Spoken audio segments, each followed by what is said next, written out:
వేసవి వేడిపై దాడి, చల్లటి రిఫ్రెషింగ్ స్టాప్ తో హాయి.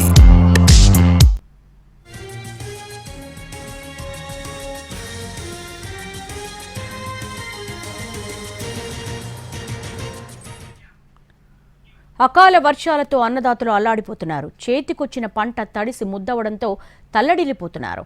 కొనుగోలు కేంద్రాల్లో గన్నీ బ్యాగులు, లారీల కొరతతో పాటు తేమ పేరుతో కొనుగోలు ఆలస్యమవుతున్నాయి. ధాన్యం తడిసి మొలకెత్తుతున్న దుస్థితే. మరింత సమాచారం మహబూబ్నగర్ నుంచి మా ప్రతినిధి అహ్మద్ అందిస్తారు. పాలమూరు జిల్లా వ్యాప్తంగా అకాల వర్షాలతో రైతన్న మార్కెట్లకు తెచ్చినటువంటి ధాన్యం అంతా కూడా తడిచి ముద్దయి మొలకెత్తుతున్నటువంటి సిచ్యువేషన్ కనిపిస్తా ఉంది. అయితే మార్కెట్లు, కొనుగోలు కేంద్రాల్లో వివిధ కారణాలతో కొనుగోళ్లలో జాప్యమవుతుంది. జాప్యమైన తర్వాత అకాల వర్షాలు ఉదయం పూట ఎండ వాతావరణం ఉంటుంది, సాయంత్రానికి వాతావరణం పూర్తిగా మారి వర్షాలు కురుస్తున్నటువంటి సిచ్యువేషన్ లో తాము మార్కెట్లకు తెచ్చినటువంటి ధాన్యం అంతా కూడా తడిసి మొలకెత్తుతున్నటువంటి సిచ్యువేషన్ ఉందని చెప్పేసి అన్నదాతలు ఆవేదన వ్యక్తం చేస్తున్నారు. మనం ప్రస్తుతం జడ్చర్ల కొనుగోలు కేంద్రంలో ఉన్నాము. ఇక్కడ కొంతమంది రైతులు ఉన్నారు. ఇక్కడికి ఎందుకు అసలు ఇక్కడ కొనుగోలులో జాప్యం అవుతుంది, ఎంత పంట ధాన్యం తడిసిందో తెలుసుకుందాము. అన్న, ఏంటి, ఎక్కడి నుంచి వచ్చిర్రు, ఎంత ధాన్యం తెచ్చిర్రు, ఎన్ని రోజులు అయింది మీరు మార్కెట్కి వచ్చి? మీ ధాన్యం తడిసిందా? తడిసిందండి. మేము దాదాపు 20 రోజుల నుంచి వరి ధాన్యం తీసుకొచ్చి ఇక్కడ పోయడం జరిగింది. ఎండబోసినాం, ఆరబోసినాం. అంటే మరి 20 రోజుల నుంచి ఎందుకు కొనుగోలు కాలేదు? మరి ఎన్నిసార్లు తడిసింది, ఎన్నిసార్లు ఆరబెట్టారు? ఇప్పటికి 4 సార్లు తడిసింది, 4 సార్లు ఆరబోసినాం. మళ్ళీ ఇటు తీసి అటు పోయడం, అటు తీసి ఇటు పోయడం, ఇదే జరుగుతున్నది.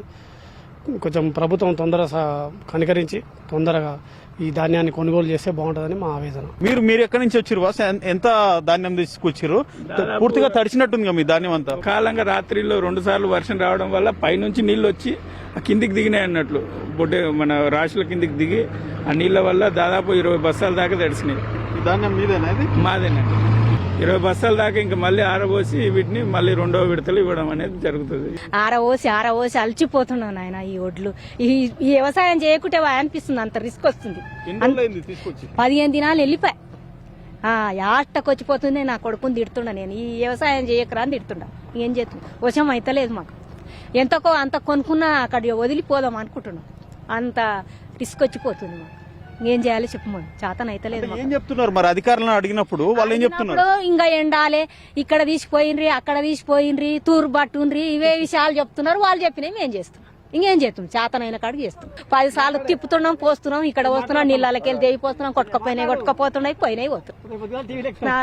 సో మొత్తం మీద ఉమ్మడి పాలమూరు జిల్లా వ్యాప్తంగా ఇటీవల దాదాపు 10 రోజుల నుంచి అకాల వర్షాలు రైతన్నలను వెంటాడుతున్నాయని చెప్పొచ్చు. కొనుగోలు కేంద్రాలకి ధాన్యం తెచ్చిన తర్వాత తేమ, తరుగు, లారీల కొరత, గన్ని బ్యాగుల కొరత వంటి కారణాలతోటి కొనుగోలు జరగట్లేదు. మద్దతు ధర బానే ఉంది, బోనస్ వస్తుంది కదా అని చెప్పేసి తాము కొనుగోలు కేంద్రాలకి ధాన్యం తెస్తే నానా రకాలుగా అవస్థలు పడాల్సి వస్తుంది.